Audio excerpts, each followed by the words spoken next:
Hello everyone. This is Harish Wadhwani over here. I am your professor for IDT. I have taught you IDT at inter and final level exams.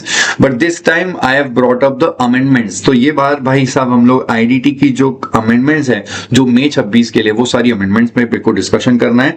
Latest amendments है IDT related for May 26 exams.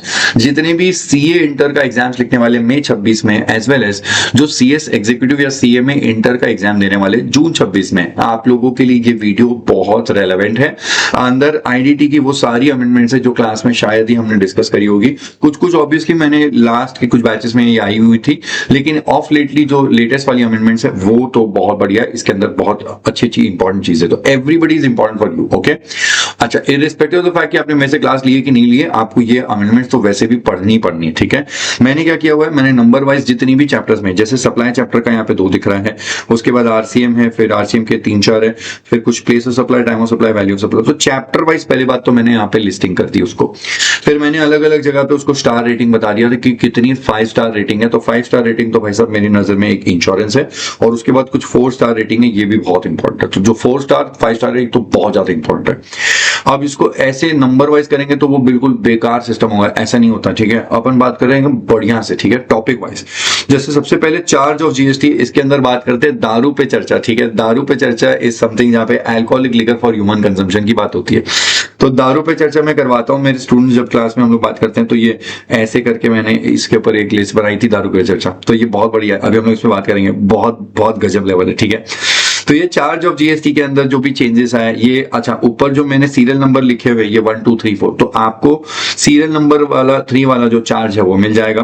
फिर insurance sector पूरा जो बात करेंगे insurance sector का बात करेंगे, उसमें आपका नंबर सीरियल नंबर 1 में जो ऊपर था और सीरियल नंबर 15 में जो था वो एक साथ कवर हो जाएगा.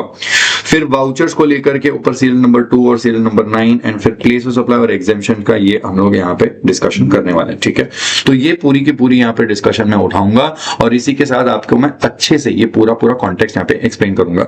तो मैं इस वीडियो को 1-2 पार्ट्स के अंदर लेके आने वाला हूं. मेरा प्लान तो बस ये है कि मैं इसको सेट 1 2 3 4 खत्म करूं, but mostly due to time constraints मैं शायद 1 और 2 और 3 खत्म करूंगा.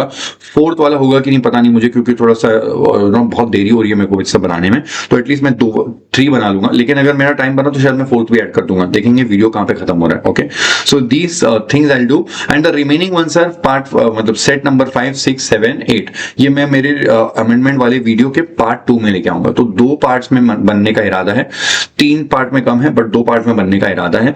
एक पार्ट के अंदर मोस्टली ये हो जाएगा और दूसरे पार्ट के अंदर ये 4 सेट और निकल जाएंगे.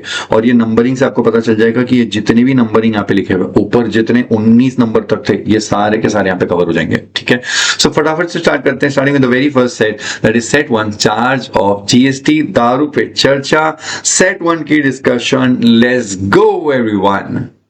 चलो जी, तो स्टार्ट करते हैं. सबसे पहले है that is charge of GST. Charge of GST वाला जो सेट है इसके अंदर यहाँ पे सबसे पहला पॉइंट आप देख पा रहे हैं सेक्शन 9 सीजीएसटी एक्ट का सेक्शन 9 जो कि इंट्रास्टेट का बात करता है, और कॉमनली वही बात 5(1) of the IGST act interstate के लिए बात करता है. तो मैं क्या करूंगा, मैं एक बार आपको 9(1) सीजीएसटी एक्ट के लिए बात बताऊंगा, और सेम टू सेम नीचे कॉपी पेस्ट लिखा हुआ है. ये इंटरस्टेट के ट्रांजेक्शन जब होते हैं तो आईजीएसटी के अंदर लिखा हुआ है, सेम बात है. तो हम लोग एक ही बार बात कर लेंगे. जो मैं 9(1) के लिए इंट्रा के लिए बोलूंगा वो 5(1) इंटर के लिए भी एप्लीकेबल है. लाइन ये बोलती है कि सेक्शन 9(1) का एफसीएम का provision, there shall be levied a tax called as CGST that will be levied on all intrastate supply of goods or service or both except on supply of alcoholic liquor for human consumption. मतलब यहां तक बात पहले भी लिखी हुई थी और ये बोला हुआ था कि अगर alcoholic liquor for human consumption supply किया जाएगा तो उसके ऊपर कोई भी सीजीएसटी नहीं लगेगा. लेकिन अब आगे एक लाइन ऐड करके बोला कि except on alcoholic liquor for human consumption and on alcoholic and on undenatured extra neutral alcohol or rectified spirit used for manufacturing of alcoholic liquor for human consumption. मतलब अगर कोई व्यक्ति अनडीनेचर्ड एक्स्ट्रा न्यूट्रल अल्कोहल बेच रहा है या फिर rectified spirit बेच रहा है, वो भी अनडीनेचर्ड, और वो सामने वाला बंदा, अच्छा ये तो बेच रहा है लेकिन वो सामने वाला जिसको भी बेच रहा है that person is going to use it for manufacture of alcoholic liquor for human consumption, तो ऐसे केस में इस प्रोडक्ट के ऊपर भी जीएसटी नहीं लगेगी. इसके ऊपर जीएसटी का लेवी ही नहीं है, ऐसा हम लोगों ने बोला. अब ये क्या है, इसके ऊपर मैंने अपने हिसाब से अपना कंटेंट बनाया हुआ है, ये मैं आपको यहाँ पे क्लास के अंदर जो मैं डिस्कस करता हूँ ये बताता हूँ. इसको हम लोग दारू पे चर्चा करके पढ़ते हैं. ठीक है, तो दारू पे चर्चा कर रहे हैं अभी. अनडीनेचर्ड, आप सबसे पहले तो ये जिगजैग लाइन के ऊपर देख सकते हैं, यहाँ पे लिखा हुआ है अनडीनेचर्ड एक्स्ट्रा न्यूट्रल अल्कोहल या फिर rectified spirit which is used for manufacturing alcoholic liquor for human consumption. पहली बात तो ENA शॉर्ट फॉर्म में, इसको मैं बार बार पूरा नाम ना लेकर के इसको ENA बोलूंगा और इसको RS बोलूंगा। ENA एक्स्ट्रा न्यूट्रल अल्कोहल और दूसरा RS। सर ये ENA और RS क्या है? तो देखो ये ENA और RS एक प्योर इथाइल अल्कोहल है। प्योर इथाइल अल्कोहल मतलब ये बहुत ज्यादा हाई परसेंटेज प्योरिटी का होता है। देखो ENA और rectified spirits are very high purity alcohols often about 95% strength. They are industrial या फिर intermediate inputs and can not be consume directly. मतलब ये जो भी बनता है तो ये आप डायरेक्ट ह्यूमन या कुछ भी कंज्यूम इसको नहीं कर सकता। ये अगर इससे अल्कोहल बनाना भी है तो इसके अंदर कुछ उसको लाइट करना पड़ेगा, क्योंकि 95% बहुत ज्यादा ही स्ट्रेंथ होता है ये। तो इसके अंदर क्या किया जा सकता है? तो देखो इसके दो रास्ते हैं, ये एक्चुअली दोनों ही कामों में काम आता है। मतलब इसको ENA और RS, जिसको अब तक कुछ भी हम लोगों ने किया हुआ नहीं है, इसको हम लोग अल्कोहल बनाने के लिए भी यूज कर सकते हैं, दारू बनाने के लिए, और इसको बाकी इंडस्ट्रीज में भी यूज किया जाता है। एक्चुअली अल्कोहल आपने कभी नोटिस किया होगा, ये परफ्यूम के अंदर भी थोड़ा सा एलिमेंट होता है, ये पेंट्स और इंडस्ट्री के काफी सारे केमिकल्स के अंदर, कॉस्मेटिक प्रोडक्ट्स के अंदर भी इसका हल्का सा एलिमेंट होता है अल्कोहल का, ठीक है। तो जब अल्कोहल दारू बनाने के लिए, मतलब अल्कोहलिक लिकर बनाने के लिए ना यूज की जाए, ये बाकी चीजों के लिए यूज की जाए, तो वो एक केमिकल वाले मतलब पॉइंट ऑफ व्यू से यूज की जाएगी, और अगर दारू के लिए यूज की जाए तो वो एक ह्यूमन कंजम्पशन के पॉइंट ऑफ व्यू से यूज की जाएगी। अब गवर्नमेंट ने यहाँ पे जो सिस्टम बनाया और लोग एक्चुअली इंडस्ट्रीज को ऐसे ही फॉलो करती है, डीनेचर्ड स्पिरिट। डीनेचर्ड स्पिरिट पहले समझो क्या होता है। इथाइल अल्कोहल जो कि अभी हमने पढ़ा ऊपर, प्योर 95% वाली प्योर अल्कोहल, वो इथाइल अल्कोहल के अंदर कुछ सब्सटेंसेस ऐड कर देंगे, जैसे मीथेनॉल वगैरह ऐड कर दिया जाएगा, और जैसे ही मीथेनॉल ऐड कर दिया जाएगा तो फिर वो ह्यूमन ये के लिए कंजम्पशन नहीं, मतलब humans can not consume this. अब वो एक केमिकल का रूप ले लेगा and it is unfit for a human to consume it. और अगर ह्यूमन उसको कंज्यूम नहीं कर सकता तो फिर उसका एक ही काम है, वो इंडस्ट्रियल कंजम्पशन में यूज आएगा। जैसे मैं अभी बता रहा था कि जैसे पेंट्स में यूज होता है, ये कॉस्मेटिक प्रोडक्ट्स में यूज होता है, और ऐसे सारी छोटी छोटी चीजों में यूज होता है, परफ्यूम्स वगैरह में, और इन चीजों में यूज होता है, और ये ह्यूमन कंजम्पशन के लिए नहीं है। इनफैक्ट वो रैट किल, मॉर्टिन वगैरह के अंदर भी जो स्प्रे होता है, हम लोग स्प्रे करते हैं, उसमें भी होता है। Since it can not B use for human consumption, अब ह्यूमन इसको कंज्यूम ही नहीं कर सकता, तो इसके अंदर दारू वाला एलिमेंट है ही नहीं। अब ये जो डीनेचर्ड, ये जो डाल देना उसके अंदर एक सब्सटेंस डाल देना, तो वो इथाइल अल्कोहल के अंदर अगर एक सब्सटेंस डाल दो तो उसका जो दारू का नेचर है, अब वो नेचर नहीं रहेगा। और जैसे ही आपने ये सब्सटेंस डाल दिया, अब वो जो भी इथाइल अल्कोहल है वो एक डीनेचर्ड स्पिरिट हो गया, उसका नेचर ही चेंज हो गया। अब वो अल्कोहल ड्रिंकिंग के लिए यूज नहीं होगी, उसका नेचर चेंज हो गया, तो वो जो स्पिरिट है वो डीनेचर्ड स्पिरिट हो गया, ठीक है। अब वो डीनेचर्ड स्पिरिट सिर्फ और सिर्फ इंडस्ट्रियल कंजम्पशन में काम आएगा, and it can not be used for human consumption, thus it is just treated like industrial consumption and it is normally taxed under GST like any other chemical input. That is the reason जब denaturing डाल दिया जाए, मतलब denaturing कर दिया जाए, और जब वो केमिकल एक डीनेचर्ड बन गया तो वो एक नॉर्मल गुड्स की तरह है, उसके ऊपर GST लगनी ही लगनी है। लेकिन जिसके ऊपर, जिसके अंदर हमने कुछ भी सब्सटेंस ऐड नहीं किया, उसमें डीनेचरिंग नहीं किया, वो वाला इथाइल अल्कोहल जिसमें कुछ भी डीनेचरिंग नहीं किया है, वो अनडीनेचर्ड रह गया। मतलब अनडीनेचर्ड मतलब उसको कुछ भी हम लोगों ने गड़बड़ नहीं की है, और अगर अनडीनेचर्ड हो गया है मतलब उसमें कुछ सब्सटेंस नहीं डाला, तो ह्यूमन उसको कंज्यूम कर सकता है। और अगर ह्यूमन कंज्यूम कर सकता है तो अभी भी उसके अंदर वो दारू वाला कॉन्टेक्स्ट आएगा, और स्टेट गवर्नमेंट्स उसके ऊपर अपना टैक्स लगाना चाहेंगे। तो यहाँ पे बात क्या हो रही है, देखो अनडीनेचर्ड स्पिरिट है, मतलब कुछ भी उसमें डाला नहीं है substance, it is chemically still a pure ethyl alcohol without any denaturants. It can be used to manufacture alcoholic liquor for human consumption. इसको यूज किया जा सकता है अनडीनेचर्ड को, क्योंकि इसके अंदर कुछ डाला नहीं सब्सटेंस, तो इसको ह्यूमन कंजम्पशन के लिए जो अल्कोहल मैन्युफैक्चर होती है उसके लिए इसको मैन्युफैक्चरिंग में यूज किया जा सकता है। जीएसटी डिपार्टमेंट क्या कर रहा था, अब एक लॉजिक समझो। जीएसटी डिपार्टमेंट ये कर रहा था कि मान लो अगर कोई पर्सन की जो है वो मैन्युफैक्चर करता है, वोडका, विस्की, रम से मैन्युफैक्चर करता है, और वो अनडीनेचर्ड, मान लो मैं ही वो पर्सन हूं जो अनडीनेचर्ड एक्स्ट्रा न्यूट्रल अल्कोहल और रेक्टिफाइड स्पिरिट मैं इस मैन्युफैक्चरर को बेचता हूं, ठीक है। मैं इसको बेचता हूं, ये क्या करता है, ये आगे अपने कस्टमर्स को दारू बेचता है। जब मैं इसको सप्लाई करता हूं तो सरकार बोलती है कि आप इसको सप्लाई कर रहे हो लेकिन आप दारू थोड़ा ना बेच रहे हो, दारू तो ये मैन्युफैक्चर करेगा और ये आगे जाके कस्टमर्स को दारू बेचेगा। तो जब ये अल्कोहल बेचेगा ना, तब हम लोग जिसके ऊपर जीएसटी नहीं लगाएंगे, क्योंकि अल्कोहल के बेचे पे जीएसटी नहीं लगती। लेकिन अगर कोई इसको एक रॉ मटेरियल बेचेगा, जिस रॉ मटेरियल को यूज करके ये अल्कोहल मैन्युफैक्चर करने वाला है, तो वो रॉ मटेरियल पे तो जीएसटी लगाई जा सकती है, बिकॉज रॉ मटेरियल के अंदर अभी भी वो कुछ अल्कोहल बना नहीं है। तो जब ये अल्कोहल मैन्युफैक्चर कर लेगा और मैन्युफैक्चर करके बेचेगा तब हम जीएसटी नहीं लगाएंगे, लेकिन कोई भी इसको जब रॉ मटेरियल बेचेगा तो हम जीएसटी लगाएंगे। स्टेट गवर्नमेंट इससे खास नाराज हुई क्योंकि स्टेट गवर्नमेंट को लगा कि दोनों के दोनों टैक्स लग जाएंगे और सीजीएसटी और एसजीएसटी भी लग जाएगा, तो हमको तो ये पैसा सेंट्रल को नहीं देना है, हमको इसके ऊपर खुद का एसजीएसटी लगाना है। तो उन्होंने क्या बोला, जीएसटी वाले चूज कर रहे थे, जीएसटी वालों ने क्या किया, जीएसटी वाले चूज कर रहे थे to tax the supplies to distilleries और ब्रीवरीज। तो जब भी ये अनडीनेचर्ड एक्स्ट्रा न्यूट्रल अल्कोहल किसी डिस्टिलरी या ब्रीवरी को बेचा जाए जो कि उसको अल्टीमेटली यूज करता है for manufacturing alcohol liquor for human consumption, तो जीएसटी वाले उसको टैक्स कर देते थे, बोलते थे कि ठीक है, इवन दो फाइनल आउटकम जो अल्कोहलिक लिकर है उसके ऊपर जीएसटी नहीं लगेगा, लेकिन इस रॉ मटेरियल पे हम लोग लगा देंगे। लेकिन बाद में सरकार ने ये प्रोविजन लाया, स्टेट गवर्नमेंट ने प्रेशराइज किया गवर्नमेंट को और बोला कि भाई साहब अब इसके ऊपर ये जो रॉ मटेरियल बेचा जा रहा है इस रॉ मटेरियल पे भी आप जीएसटी मत लगाइए। Therefore 1st of November 2024 से GST is not leviable on supply of such undenatured extra neutral alcohol या rectified spirit to a distillery या फिर brewery if it is used by them in manufacturing alcoholic liquor for human consumption. Consequently, it will now be taxable under VAT. मैंने आगे एक example draw किया हुआ है, आप उसको समझो, ठीक है। एग्जांपल ये है कि मान लो mister Harish, that is myself, okay, A limited, मैं क्या करता हूं, मैं मैन्युफैक्चर करता हूं अनडीनेचर्ड एक्स्ट्रा न्यूट्रल अल्कोहल या रेक्टिफाइड स्पिरिट। अब ये अनडीनेचर्ड है, मतलब इसके अंदर डीनेचरिंग कर दें तो फिर इसको कोई और आप इंडस्ट्रियल के केमिकल के पर्पस पे यूज कर सकते हो, और अगर इसके अंदर कुछ भी डीनेचरिंग नहीं डाला जाए तो ये अनडीनेचर्ड रह जाएगा। अब मैं अगर इस अनडीनेचर्ड वाले ईएनए और आरएस को एक व्यक्ति को बेचता हूं, उस व्यक्ति का नाम है मिस्टर यश, इसकी कंपनी है बी लिमिटेड, ये एक डिस्टिलरी चलाता है, ये एक्चुअली मैन्युफैक्चर करता है alcoholic liquor for human consumption using the undenatured extra neutral alcohol.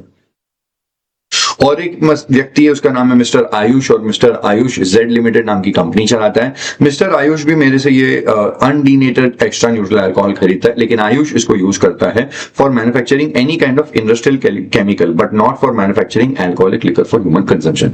वो उसको दारू के लिए यूज नहीं करता है। तो जब मैं यश को बेचूंगा तो यश तो उसको अल्कोहल के लिए यूज करने वाला है, तो जो लाइन बनती है वो क्या बनती है, अनडीनेचर्ड एक्स्ट्रा न्यूट्रल अल्कोहल या rectified spirit sold to some other person, sold to a person when it is used for manufacturing alcoholic liquor for human consumption. तो अगर आप उसको बेच रहे हो और सामने वाला उसको यूज करने वाला है for manufacturing alcoholic liquor for human consumption, तो मिस्टर हरीश जब आप उसको बेच रहे हो अनडीनेचर्ड एक्स्ट्रा न्यूट्रल अल्कोहल या rectified spirit which is ultimately going to be used in manufacturing alcoholic liquor for human consumption, तो हरीश इसके ऊपर जीएसटी मत लगाना क्योंकि इसके ऊपर जीएसटी हट गई है। लेकिन मिस्टर हरीश जब अनडीनेचर्ड एक्स्ट्रा न्यूट्रल अल्कोहल आप जेड लिमिटेड को बेच रहे हो जो कि उसको दारू मैन्युफैक्चरिंग में यूज ही नहीं कर रहा है, तो उसके ऊपर आप जीएसटी बिल्कुल लगा सकते हो, उसके ऊपर कोई रोक टोक नहीं है। मैं आपको यहां से पहले तो बता देता हूं, ये देखो, अनडीनेचर्ड एक्स्ट्रा न्यूट्रल अल्कोहल या rectified spirit which is used for manufacturing alcoholic liquor for human consumption. ये मैन्युफैक्चरिंग का काम मेरे एग्जांपल में कर रहा है मिस्टर यश। मैं जो उसको बेच रहा हूं वो है अनडीनेचर्ड एक्स्ट्रा न्यूट्रल अल्कोहल या रेक्टिफाइड स्पिरिट। ये लॉजिक है। यहाँ पे आगे और एग्जाम्पल की क्लैरिटी है, आप इसको देखिएगा। Case A, this is case A के अंदर पहले तो ये हरीश मैं हूं और ये है यश। यश आगे मैन्युफैक्चर करता है alcoholic liquor for human consumption, दारू ही बनाता है और दारू बना करके बेचता है। भाई साहब दारू पे जीएसटी लगती ही नहीं है 1 जुलाई 2017 से, हर कोई जानता है। लेकिन ए लिमिटेड, माई सेल्फ हरीश, जब आप यश को बेचोगे, सप्लाई करोगे अनडीनेचर्ड एक्स्ट्रा न्यूट्रल अल्कोहल या rectified spirit which is used for manufacturing alcoholic liquor for human consumption. तो हरीश आप बेचते वक्त अगर 31 अक्टूबर 2024 तक उसको बेच रहे हो तो आप उसके ऊपर जीएसटी लगा रहे थे, कोई बात नहीं, लेकिन 1 नवंबर 2024 से अब इन सप्लाईज के ऊपर जीएसटी नहीं लगेगा, it is not leviable to GST. ठीक है, ये एक अच्छा पॉइंट है। केस बी, अगर मैं सप्लाई कर रहा हूं अनडीनेचर्ड एक्स्ट्रा न्यूट्रल अल्कोहल या रेक्टिफाइड स्पिरिट किसी ऐसे व्यक्ति को जो अदर इंडस्ट्री में यूज करेगा, मतलब he is going to use for any other purpose, star star star, मतलब जैसे पेंट्स, सॉल्वेंट्स, फार्मा वगैरह, तो ये आयुष का बिजनेस था। तो भाई साहब ऐसे केस में जब आयुष ये आगे जेड लिमिटेड आगे ये प्रोडक्ट्स बेचने वाला है तो ये तो दारू है ही नहीं, और अगर ऐसा दारू या ऐसा कोई प्रोडक्ट नहीं जो केमिकल है, जैसे केमिकल है तो केमिकल के ऊपर जीएसटी लगता है। इनफैक्ट अगर मैं आयुष को ये बेच रहा हूं जो कि मैन्युफैक्चर करने वाला है any other thing but not alcohol, तो मुझे जीएसटी जीएसटी लगाते रहना चाहिए, वेदर सप्लाइड बिफोर 31 अक्टूबर 2024 या फिर ऑन और आफ्टर 1 नवंबर 2024। मतलब अगर आप सिर्फ और सिर्फ सप्लाई कर रहे हो अनडीनेचर्ड एक्स्ट्रा न्यूट्रल अल्कोहल, वो ऐसे व्यक्ति को जो कि यूज करने वाला है for manufacturing alcoholic liquor for human consumption, तो 1 नवंबर 2024 के बाद में आपने जीएसटी नहीं लगानी चाहिए, इसके ऊपर की लेवी हट गई। ये पहली अमेंडमेंट हुई, ठीक है। आगे और एक अमेंडमेंट है, सेकेंड अमेंडमेंट यहाँ पे जो सेट टू हमारे लिए बना, सेकेंड अमेंडमेंट वो ये है। सेकेंड अमेंडमेंट के अंदर पहली बात तो सप्लाई चैप्टर के अंदर आते हैं, और सप्लाई चैप्टर आपको क्या बताता है? सप्लाई चैप्टर आपको बोलता है कि पैरा 6 के बाद में, तो देखो सीए इंटर के स्टूडेंट्स के लिए, तो सीए इंटर के स्टूडेंट्स के लिए 1 2 3 4 5 6 ये सारे के सारे पैरास बोलते हैं नॉट अ सप्लाई। सीएस वाले और सीएमए वाले उनको तो पैरा 7 और पैरा 8 भी पढ़ना पड़ता है, लेकिन चाहे सीए करो सीएस करो जो भी करो, अब 2 पैरा जुड़ गए हैं और ये सभी को पढ़ना है। Para 9 and para 10। पैरा 9 और पैरा 10 क्या है? पैरा 9 और पैरा 10 एक्चुअली इंश्योरेंस बिजनेस से रिलेटेड है। तो जब कोई इंश्योरेंस का बिजनेस होता है और वो बड़ा इंश्योरेंस का बिजनेस होता है, तो जब उसमें को इंश्योरर्स इन्वॉल्व हो जाते हैं, तो वो को इंश्योरर्स के कॉन्टेक्स्ट का यहाँ पे एक एग्जेम्पशन है।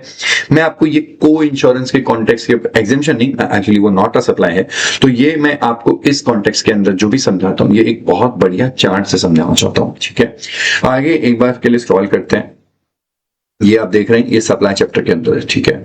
Now taking ahead and talking about the exemption chapter. अब एग्जेम्पशंस के चैप्टर के अंदर इंश्योरेंस सेक्टर को लेके ऑलरेडी एक नया एग्जेम्पशन आया है। अच्छा, बाय द वे ये एग्जेम्पशन अलग है, और ये जो आपने पढ़ा है इंश्योरेंस सेक्टर का नॉट अ सप्लाई, ये अलग चीज है, लेकिन दोनों ही इंश्योरेंस सेक्टर से आया है, and that is the reason insurance sector एकदम 5 स्टार इंपॉर्टेंट है, बहुत ज्यादा इंपॉर्टेंट है।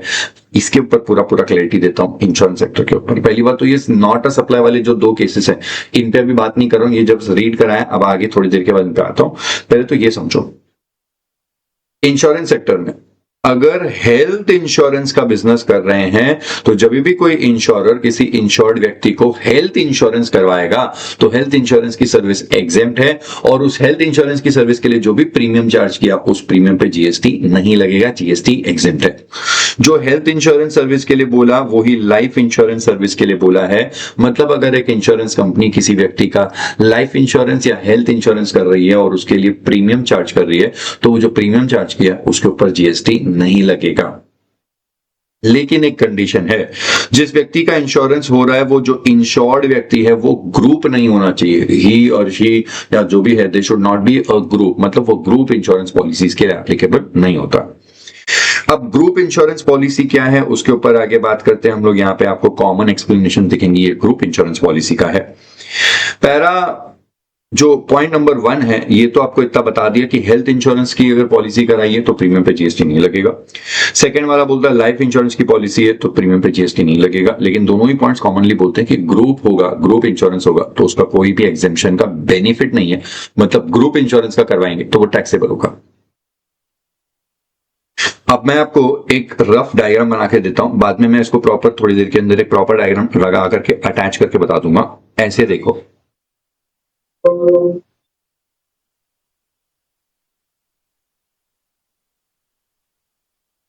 ये एक इंश्योरेंस कंपनी है, ये भी एक इंश्योरेंस कंपनी, ठीक है। ये इंश्योरेंस कंपनी है एक्स, ये इंश्योरेंस कंपनी है जेड, ठीक है। और ये कोई व्यक्ति है जिसका इंश्योरेंस करवाया जा रहा है। अब इस व्यक्ति का जब इंश्योरेंस किया जाएगा, तो ये इंश्योरेंस कंपनी इसको सर्विस देगी, लाइफ या हेल्थ इंश्योरेंस, और इंश्योरेंस कंपनी इससे बदले में कंसिडरेशन चार्ज करेगी।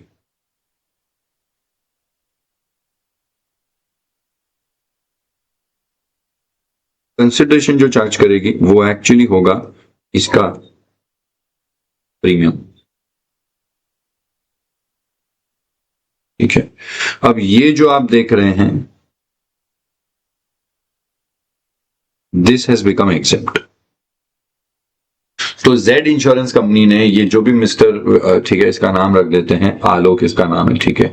तो ये आलोक का जो यहाँ पे किया जा रहा है इंश्योरेंस, लाइफ इंश्योरेंस या हेल्थ इंश्योरेंस, इसका जो भी इंश्योरेंस कर रहे हैं उसके लिए जो भी उससे प्रीमियम चार्ज करेंगे उसके ऊपर जीएसटी एग्जेम्प्ट है। अब जेड इंश्योरेंस कंपनी ने ऐसे आलोक करके ऐसे बहुत सारे इंडिविजुअल्स का इंश्योरेंस करवा के रखा हुआ है, और जब इंडिविजुअल्स का इंश्योरेंस करते हैं लाइफ या हेल्थ इंश्योरेंस, तो जो भी प्रीमियम चार्ज करेंगे उस पर जीएसटी एग्जेम्प्ट है। अब इसी पॉलिसी को लेकर के जेड इंश्योरेंस कंपनी को इस बात का डर लगा हुआ है कि कल को अगर सारे के सारे लोग क्लेम मांगने आ गए तो फिर मेरे को कैसे इतना सारा क्लेम का पैसा देने को होगा। तो उन्होंने एक्स इंश्योरेंस कंपनी को अप्रोच किया और बोला कि क्या आप हमको री इंश्योरेंस करके दे दोगे क्या। तो ये री इंश्योरेंस किया जा रहा है। तो जब इंश्योरर जो खुद एक इंश्योरर है, that is Z insurance company, वो खुद किसी दूसरी इंश्योरेंस कंपनी से री इंश्योरेंस की सर्विस ले रही है। री इंश्योरेंस भी कौन सी पॉलिसीज का, जेड ने हर कोई को लाइफ इंश्योरेंस या हेल्थ इंश्योरेंस बेचा हुआ है, वो लाइफ इंश्योरेंस या हेल्थ इंश्योरेंस जो बेचा हुआ है उन्हीं पॉलिसीज का री इंश्योरेंस की सर्विस ली है। तो री इंश्योरेंस की सर्विस के लिए अगर अगर अगर कुछ कंसिडरेशन पे किया तो वो कंसिडरेशन भी जीएसटी में एग्जेम्प्ट हो जाएगा। ये कंसिडरेशन पे भी जीएसटी एग्जेम्प्ट है। ओके, मैं वापस से एक बार के लिए आपको क्लियर कर देता हूं। ये री इंश्योरेंस कौन सी पॉलिसीज का किया, री इंश्योरेंस उन्हीं पॉलिसीज का किया जो जेड ने किसी की लाइफ और हेल्थ इंश्योरेंस करी थी। अच्छा, जेड लिमिटेड ने किसी की फायर इंश्योरेंस पॉलिसी करी होगी तो वो टैक्सेबल है। अब उस फायर इंश्योरेंस पॉलिसी के लिए एक्स से री इंश्योरेंस की सर्विस ली तो री इंश्योरेंस की सर्विस भी टैक्सेबल होगी। तो ये री इंश्योरेंस की सर्विस किसकी, कौन सी पॉलिसीज के लिए लिया हुआ है। तो री इंश्योरेंस अगर वही लाइफ और हेल्थ इंश्योरेंस पॉलिसीज का लिया हुआ है जो कि इंडिविजुअल्स का है, जिसके लिए एग्जेम्पशन होता है, तो अगर री इंश्योरेंस इन्हीं पॉलिसीज का किया हुआ तो उस री इंश्योरेंस की पॉलिसी पे भी जीएसटी जो प्रीमियम रहेगा उस प्रीमियम पे जीएसटी नहीं लगाया जाएगा। ठीक है, तो चेक करना उसका कोरिलेशन। तो अगर मैंने फायर इंश्योरेंस पॉलिसी बेची हुई है तो फायर इंश्योरेंस पॉलिसी टैक्सेबल होती है, या फिर अगर जेड लिमिटेड ने आलोक नहीं कोई कंपनी है उनका ग्रुप इंश्योरेंस पॉलिसी करवाया है, अब वो लाइफ या हेल्थ इंश्योरेंस ही है लेकिन अगर वो ग्रुप इंश्योरेंस है तो भी वो टैक्सेबल होगा। तो Z limited fire insurance policy बेच रही है तो प्रीमियम पे जीएसटी लगेगा, या हेल्थ या लाइफ इंश्योरेंस करवा रही है लेकिन वो भी करवा रही है किसी ग्रुप ऑफ कंपनी का, सारे एम्प्लॉइज और सारे एम्प्लॉइज का ग्रुप इंश्योरेंस कर रही है तो वो भी टैक्सेबल होगा। और अगर टैक्सेबल है और इन्हीं जो भी पॉलिसी करी थी इन्हीं का री इंश्योरेंस करवाया तो वो भी टैक्सेबल है। और अगर एग्जाम वाली करी थी जो कि इंडिविजुअल्स के लिए लाइफ और हेल्थ इंश्योरेंस होती है तो वो अगर करवाया तो वो एग्जाम्प्ट है, तो उसके लिए री इंश्योरेंस करवाया तो री इंश्योरेंस भी एग्जाम्प्ट होगा। ठीक है, ये पॉइंट नंबर आपका 1 और पॉइंट नंबर 2 था। ये 1, 2 और 3 भी हो गया सब में। री insurance of life insurance and health insurance services, मैं ये वाला पॉइंट पढ़ रहा हूं, स्पेसिफाइड इन सीरियल नंबर 1। ठीक है, तो आपको इससे ये समझा दिया। अब ग्रुप क्या होता है, तो बोलते हैं जो भी इंश्योर्ड है वो ग्रुप नहीं होना चाहिए, तो insured should not be a group. नीचे बताया हुआ है ग्रुप। अच्छा, आपको सबसे ज्यादा डायरेक्ट इंपॉर्टेंस के लिए जो यहां पे आएगा, डायरेक्ट क्वेश्चन के लिए बेटा जी आपको देखने को मिल रहा है हेल्थ इंश्योरेंस। अगर सवाल ये बना कि explain the health insurance business क्या है, 2 मार्क का बन सकता है। Health insurance business means effecting the contract which provides for, एक ऐसा कॉन्ट्रैक्ट जो क्या प्रोवाइड करता है, सिकनेस बेनिफिट्स, हर कोई करवा के रखा हुआ है जिसको हम लोग प्यार से मेडिक्लेम बोलते हैं, इसकी बात कर रहे हैं। Sickness benefits, medical, surgical, hospital expenses का बेनिफिट्स, वेदर इन पेशेंट और आउट पेशेंट। देखो, इन पेशेंट वो होता है जब आप किसी हॉस्पिटल में एडमिट हो जाओ तो हॉस्पिटल वाले के लिए आप एक इन पेशेंट हो, इन पेशेंट डिपार्टमेंट, आईपीडी पेशेंट बोलते हैं उसको। और अगर आप खाली चेकअप करवा के जाते हो और बाद में बस दवाइयां लेकर के डॉक्टर को चेकअप करवा के वहां से निकल गए तो आप ओपीडी पेशेंट हो, आपने सुना भी होगा ओपीडी, आउट पेशेंट। तो वेदर वो इन पेशेंट आईपीडी के लिए हो या ओपीडी पेशेंट के लिए हो, दोनों ही केस में वो हेल्थ इंश्योरेंस का कॉन्ट्रैक्ट है। Travel cover and personal accident cover, तो देखो ऐसी इंश्योरेंस पॉलिसी होती है जहां पे आपको मान लो यूएस जाना है ट्रीटमेंट करवाने के लिए, कैंसर ऐसा कुछ बीमारी हो गया है, तो जो ट्रैवल का खर्चा है वो भी वो इंश्योरेंस कंपनी उसका पॉलिसी के अंदर आपको उसका भी रीइंबर्समेंट देती है। और पर्सनल एक्सीडेंट कवर, तो हेल्थ इंश्योरेंस बिजनेस मतलब एक ऐसा बिजनेस जो प्रोवाइड करता है इन सारे बेनिफिट्स के लिए, सिकनेस का benefit, medical, surgery, hospital expenses benefits, अब वो चाहे आईपीडी में हो चाहे ओपीडी में हो जाए, ट्रैवल एक्सपेंस और पर्सनल एक्सीडेंट कवर का बेनिफिट। तो ऐसी जो पॉलिसी होती है वो हेल्थ इंश्योरेंस पॉलिसी होती है। ये पढ़ के जा सकते हो, इसको डायरेक्ट क्वेश्चन के तौर पे लोग पूछ सकते हैं। उसके बाद में आपके पास में common explanation for serial number 1 and serial number 2। अब सीरियल नंबर 1 और सीरियल नंबर नंबर 2 तो भाई साहब आपके लिए वही था जो अभी मैंने बताया, वो ग्रुप वाला। तो ग्रुप वाले को समझते क्या है। For removal of doubts it is hereby clarified that this exemption shall apply to a contract of insurance where insured is an individual or individual and family of the said individual। तो ये जो benefit है, ये benefit सिर्फ तब मिलेगा जब किसी इंडिविजुअल का इंश्योरेंस हो रहा है या फिर किसी इंडिविजुअल का and family of the sad individual.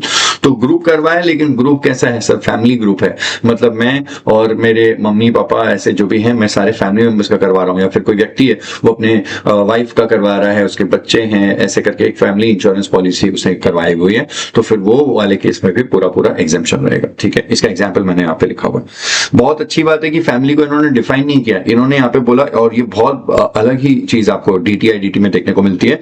ये सबसे पहला अनोखा बार इन लोग ने ऐसा बोला कि यहाँ पे फैमिली का मतलब क्या है। Family includes all the individuals which are insured as family in the contract of insurance. तो जब आप एक इंश्योरेंस करवा रहे हो, वहां पे पूछते हैं कि आपको फैमिली इंश्योरेंस करवाना है, तो फैमिली में कौन कौन से लोग कवर्ड हैं जिनको आपको फैमिली में रखना है।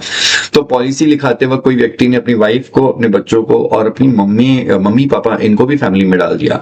इनफैक्ट अपने मदर इन लॉ और फादर इन लॉ को भी फैमिली की लिस्ट में कवर कर दिया कि भाई साहब इतना बड़ा मैं प्रीमियम दे दूंगा, लेकिन कल को जाकर के ये मेरे 7-8 लोग हैं, इनमें से किसी को भी कुछ होगा तो हमने आपके पास रिइंबर्समेंट, हमने क्लेम मांगना है। ठीक है, मेरे फैमिली के अंदर कौन कौन है? तो वो व्यक्ति बोल रहा है मैं, मेरी वाइफ, मेरे बच्चे, मेरे पेरेंट्स, खुद के मम्मा पापा, मेरे इन लॉज, वाइफ के जो मॉम डैड है वो भी। तो ऐसे केस में जो भी लोगों का नाम वो उस फैमिली के लिस्ट में लिखेगा वो सारे उसके फैमिली माने जाएंगे। तो जरूरी नहीं कि वो ब्लड रिलेशन होना चाहिए या पेरेंट्स ही होने चाहिए, ऐसा कुछ भी नहीं है। यहाँ पे जो भी आप फैमिली में लिखोगे वो सारे आ जाएंगे। Means whoever is covered together in the same family plan, वो सब आपके फैमिली हो जाएंगे और उसके लिए जो भी प्रीमियम चार्ज किया वो पूरा पूरा एग्जेम्प्ट रहेगा। ठीक है, ग्रुप मीन्स एक ऐसा person, group means a group of persons who join together with a commonality of purpose. किसी पर्पस के लिए वो एक ग्रुप बने हैं, या फिर for engage in common economic activity, किसी इकोनॉमिक एक्टिविटी के लिए बने हैं, but not for availing insurance, किसी और अदर इकोनॉमिक एक्टिविटी के लिए बने हैं। Group includes two kind of groups, इन्होंने बताया, एक एम्प्लॉयर एम्प्लॉय ग्रुप और दूसरा non employer employee group. Employer employee group जहां पे employer and employee relationship exist करता है between home, between the master of the policy holder, master या group policy holder and the members of those group. तो देखो उसमें member कौन होंगे, तो यहाँ पे मास्टर या फिर ग्रुप पॉलिसी होल्डर, ये कौन ही होगा सर? ये हो जाएगा employer. and the members of the group in accordance with the applicable laws। तो members of the group कौन होंगे सर? एम्प्लॉई होंगे। ओके तो ऐसे केस में एम्प्लॉयर एम्प्लॉय ग्रुप जहां पे एम्प्लॉयर एम्प्लॉय रिलेशनशिप एग्जिस्ट करता है, एंड किन के बीच में? वो मास्टर या फिर ग्रुप पॉलिसी होल्डर एम्प्लॉयर और वो मेंबर्स जो कि उस ग्रुप के अंदर है सारे एम्प्लॉय, दोनों के बीच में एक एम्प्लॉयर एम्प्लॉय रिलेशनशिप है। या फिर non employer employee group which where a clearly evident relationship exist. एक क्लियरली एविडेंट एक रिलेशनशिप एग्जिस्ट करता है किसके बीच में? अगेन बिटवीन द मास्टर या फिर group policy holder and the members of the group. तो मान लो कोई ट्रेड एसोसिएशन है, कुछ संस्था है, ठीक है, और उस संस्था में जितने भी मेंबर्स हैं उन लोगों का करवाया हुआ है। तो ये संस्था के जो भी ये सारे जो भी एसोसिएशन है, ट्रेड एसोसिएशन है, ये कोई भी ये बिजनेस मतलब एम्प्लॉयर एम्प्लॉय नहीं है, तो ये नॉन एम्प्लॉय ग्रुप हो जाएगा। और ऐसे केस में उसके जितने भी मेंबर्स हैं वो उस ग्रुप के जो भी मेंबर्स हैं वो ही उस ग्रुप के मेंबर माने जाएंगे। और अगर इन लोगों के लिए कलेक्टिवली कोई इंश्योरेंस पॉलिसी लिया तो उस पर जो भी प्रीमियम होगा, हेल्थ या लाइफ इंश्योरेंस, तो उस प्रीमियम के ऊपर कोई जीएसटी एग्जेम्प्ट नहीं रहेगा। ठीक है, इसको आगे जाकर के मैंने एग्जांपल्स बनाए हुए हैं। रूल क्या बोलता है? रूल ये बोलता है कि exemption will apply only when the insured व्यक्ति इज ईदर एन इंडिविजुअल या फिर कोई individual plus they are family members. Family मतलब whoever is listed together in the insurance contract as family members. It does not apply if the insured is a group like employees and under a company policy या फिर members of an association। Example 1, कोई mister Rahul है, उन्होंने एक insurance policy ली just for himself, individual है, individual policy है, since the insured is an individual it qualifies for GST exemption, no GST charge on the premium. दूसरा, family policy है। Priya has bought a family floater health insurance policy, सारे family members को मिला करके, covering herself, her husband and their 2 children. In short एक individual plus family है, तो ऐसे केस में this also qualifies for GST exemption, thus no GST is charged on the premium. तीसरा और चौथा टैक्सेबल दिख रहा है। Group insurance policy not exempt, association group insurance policy, मैंने आपको बताया था ट्रेड एसोसिएशन। एक कंपनी है, उन्होंने ग्रुप हेल्थ इंश्योरेंस पॉलिसी ली है, covering its 200 of its employee, सारे 200 एम्प्लॉयज का हेल्थ इंश्योरेंस करवाया। इन शॉर्ट एक ग्रुप है, कॉमनलिटी यहाँ पे क्यों लोग, ये लोग कॉमन पर्पस के लिए, किस कॉमन पर्पस के लिए मिले हैं सर? एम्प्लॉयमेंट पर्पस के लिए मिले सारे लोग। तो भाई साहब ऐसे वाला ग्रुप जो भी है, इन ग्रुप के लिए, ये फैमिली वाला तो बात है नहीं, तो ऐसे केस में ये ग्रुप के लिए ये कोई एग्जेम्पशन नहीं है, this does not qualify for exemption. जो भी प्रीमियम चार्ज किया होगा उस 200 एम्प्लॉयज के ग्रुप पॉलिसी के लिए उस प्रीमियम पे जीएसटी लगेगा। Association group policy, a trade association has bought life insurance for all its members, this is non-employer group। इनको किस कॉमन पर्पस के लिए लोग मिले हैं? मेंबरशिप है, इन लोग एक क्लब के मेंबर, एसोसिएशन के मेंबर है, कोई एग्जेम्पशन इनको भी नहीं मिलेगा, GST is definitely charged. What is the key take away? अगर इंडिविजुअल ने अपने लिए ली हुई है या फिर फैमिली के लिए इंश्योरेंस पॉलिसी ली हुई है तो जीएसटी एग्जेम्प्ट है। री insurance of the above policies is also exempt, लेकिन ग्रुप इंश्योरेंस पॉलिसी किया होगा वो एम्प्लॉयर या एसोसिएशन वाला, तो वो क्या हो जाएगा? टैक्सेबल। ठीक है, तो ये एग्जेम्पशन में आपके लिए जो हेल्थ इंश्योरेंस आया था, लाइफ इंश्योरेंस आया था और उनका री इंश्योरेंस था, इसका बताया, ये तब एग्जेम्पशन मिलेगी जब किसी इंडिविजुअल या इंडिविजुअल प्लस फैमिली मेंबर के लिए करवाया हुआ है। Group insurance policy employer employee वगैरह या फिर ट्रेड एसोसिएशन या फिर any other non employer employee group वाले जो भी रहेंगे उनके लिए कोई एग्जेम्पशन नहीं है, फुल्ली टैक्सेबल। ठीक है, और अगर इंडिविजुअल या इंडिविजुअल प्लस फैमिली मेंबर के लिए है भी तो सिर्फ और सिर्फ हेल्थ इंश्योरेंस या लाइफ इंश्योरेंस है। ओके, और वो इंश्योरेंस कंपनी जब किसी ऐसे केस में हेल्थ या लाइफ इंश्योरेंस करवा रही है, वो किसी से री इंश्योरेंस की सर्विस लेगी तो री इंश्योरेंस पर भी जीएसटी एग्जेम्प्ट है। अब ये एक हेल्थ का एक कॉन्टेक्स्ट हुआ। अब आ रहा है सप्लाई चैप्टर का, जो सप्लाई चैप्टर मैंने वहां पे आपको बताया था। अब सप्लाई चैप्टर के अंदर आपने देखा सेक्शन 7(2) के अंदर जो कि बोलता है नॉट अ सप्लाई, उसके अंदर जो 6 पैरा थे, उसके बाद 7 और 8 तो पढ़ने नहीं थे लेकिन फाइनल लेवल पे आते हैं। अब 9th और 10th जो पैरा ऐड किया है, वो 9th और 10th पैरा क्या बोल रहा है वो एक्सप्लेन करने चाहता हूं। इंश्योरेंस कब टैक्सेबल, कब एग्जेम्प्ट वगैरह वगैरह की बात करते हैं।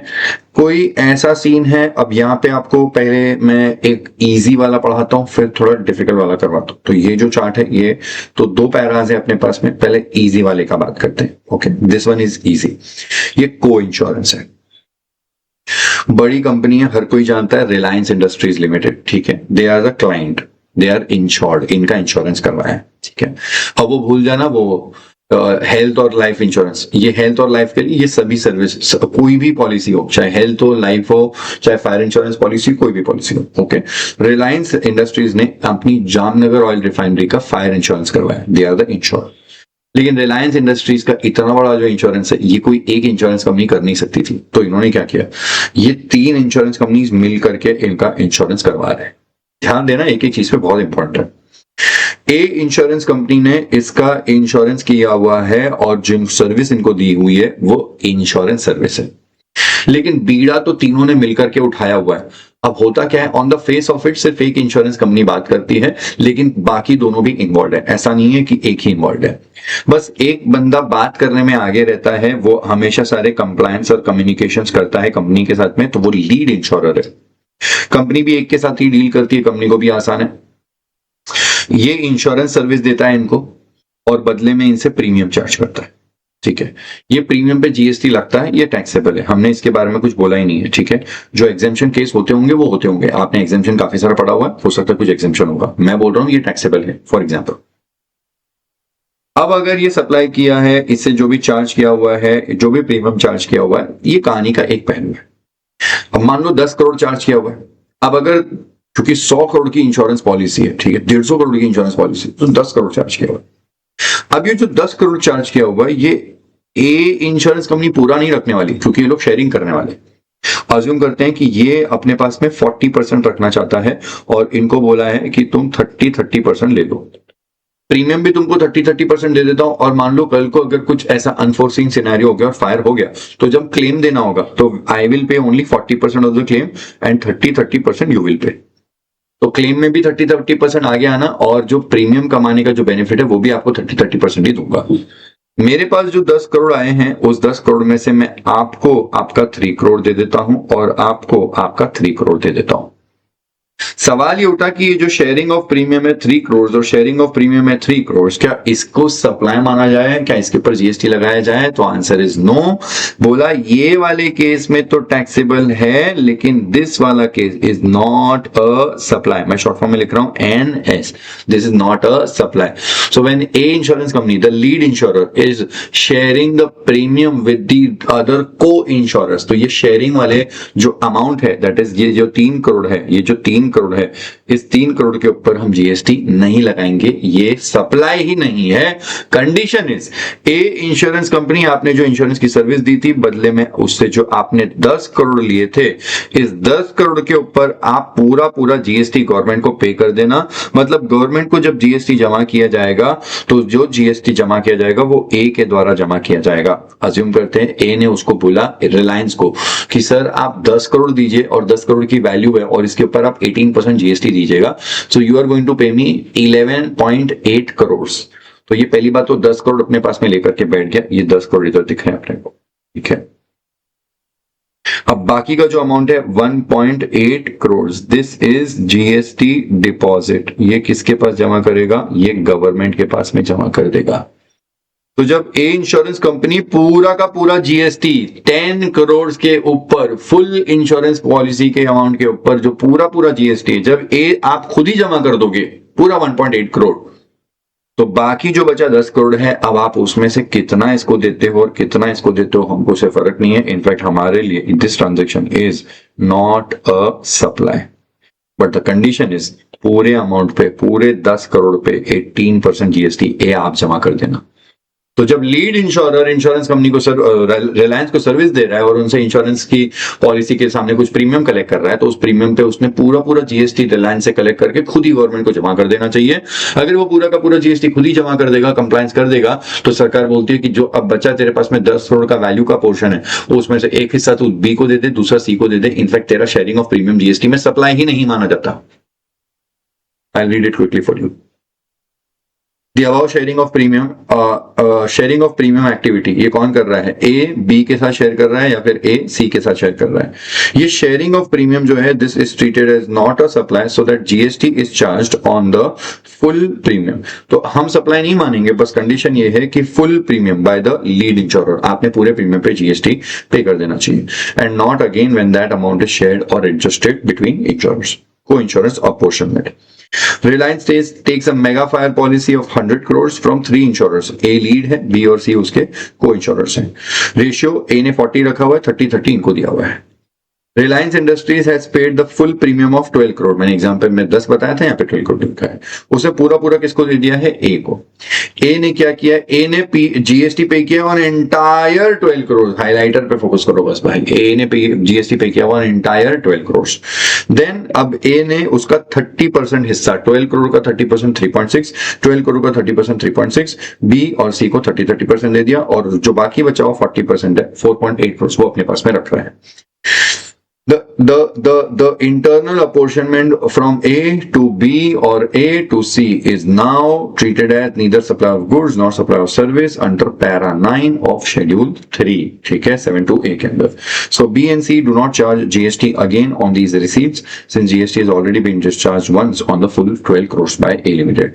तो B जब A से मांग रहा है अपना 3.6 करोड़, तो ये नहीं बोलेगा 3.6 करोड़ प्लस GST, बोलेगा मुझे 3.6 करोड़ दे दे, मैं रख लेता हूँ, तूने पूरे 12 करोड़ रुपए दे दिया है ना, तो अब मैं तेरे से कलेक्ट करके मैं अलग से क्या दूंगा, मुझे देने की जरूरत नहीं है। बी और सी, और सॉरी ए और बी का ट्रांजेक्शन और ए और सी का transaction is not a supply, the sharing of premium, ठीक है।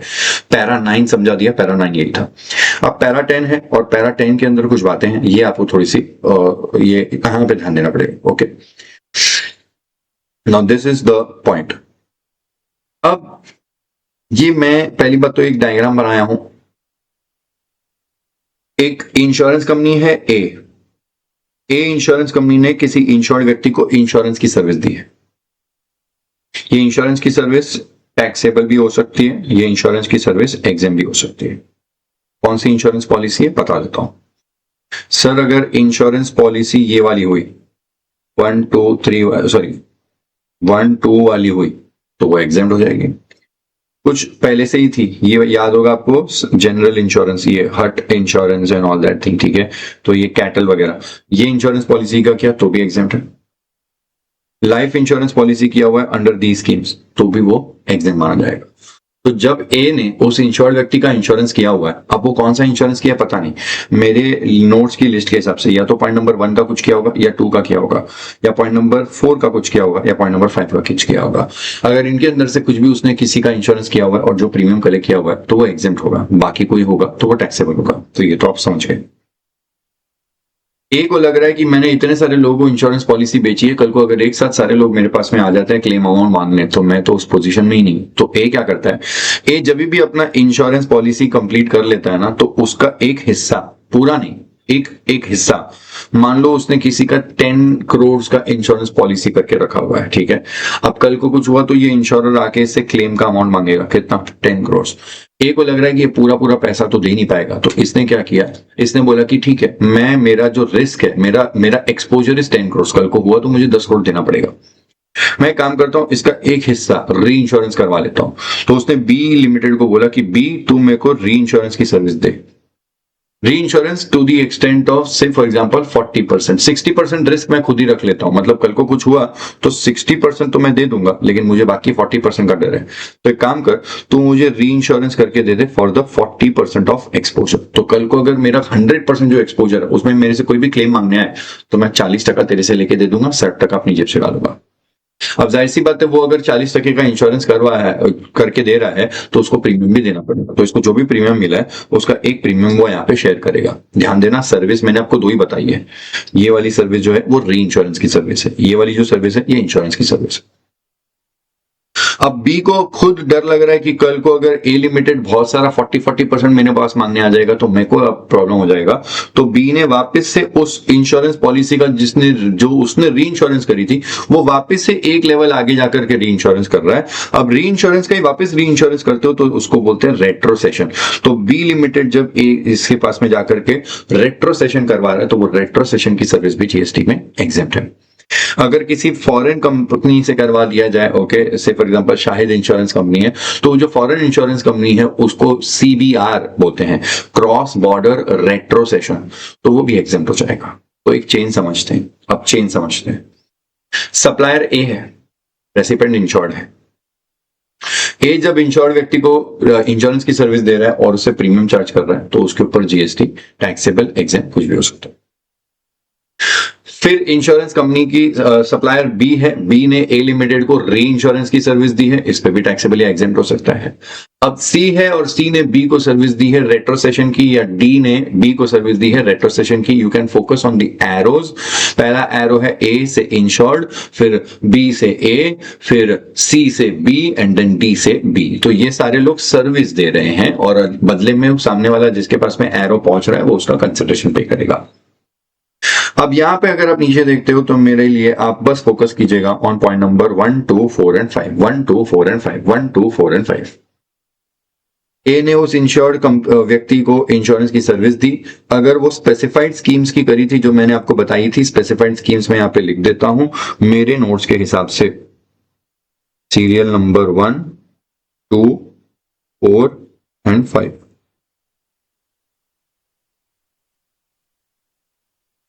ठीक है, ये अगर ये स्पेसिफाइड स्कीम्स का किया हुआ था तो एग्जेम्प्ट है, और अदर केसेस का किया तो वो टैक्सेबल है। वही इंश्योरेंस पॉलिसी जब ए इंश्योरेंस कंपनी ने इंश्योर्ड व्यक्ति का किया था, उसके लिए जब ए ने बी को बोला तो बी बोला कि ठीक है ठीक है ठीक है, मैं तुझे ए टेंशन मत ले, मैं तुझे 40% का री इंश्योरेंस करके देता हूं। अगर ये वाली पॉलिसीज का किया होगा तो री इंश्योरेंस भी एग्जेम्प्ट हो जाएगा, और अगर ये वाली पॉलिसीज का किया हुआ था तो उसका री इंश्योरेंस भी टैक्सेबल होगा। बी को ऐसा डर लगा कि बी अच्छा मैं यहाँ पे जो है इसको एक बार के लिए 1, 2, 3 1, 2 एंड 3 प्लस 4, 5 एंड 6 ये बता देता हूं, ठीक है। तो आप ये पूरा इसमें आ गया, जिसमें से जो पॉइंट नंबर 3 है और पॉइंट नंबर 6 है ये बात करता है री इंश्योरेंस की। ठीक है। अब बी की ऐसी फटी तो बी ने अप्रोच किया है सी को। सी ने उसको बोला कि मैं तुझे रेट्रोसेशन की सर्विस देता हूं, अगर इन्हीं पॉलिसीज का, इस पॉलिसी का री इंश्योरेंस हुआ था तो वो भी एग्जेम्प्ट है, रेट्रोसेशन हुआ तो वो भी एग्जेम्प्ट है। इसी पॉलिसी का री इंश्योरेंस हुआ था तो टैक्सेबल है, और उसी का रेट्रोसेशन हुआ था तो वो भी टैक्सेबल है। बी ने बोला कि यार मेरी फट रही है, सी तू कितना संभालेगा मुझे पता नहीं, मैं शाहिद इंश्योरेंस कंपनी, ठीक है, जो दुबई में बैठी है, उस इंश्योरेंस कंपनी क्रॉस बॉर्डर ले लेता हूं उससे। अब डी लिमिटेड ने बी को बोला कि ठीक है मैं आपका क्रॉस बॉर्डर रेट्रोसेशन करवा देता हूं, तो ये भी एग्जाम्प्ट होगा। तो भाई साहब अगर पॉलिसी 1 2 3 4 5 6 ये सब कुछ आ जाएगा इसके अंदर, ठीक है, 1 2 3 4 5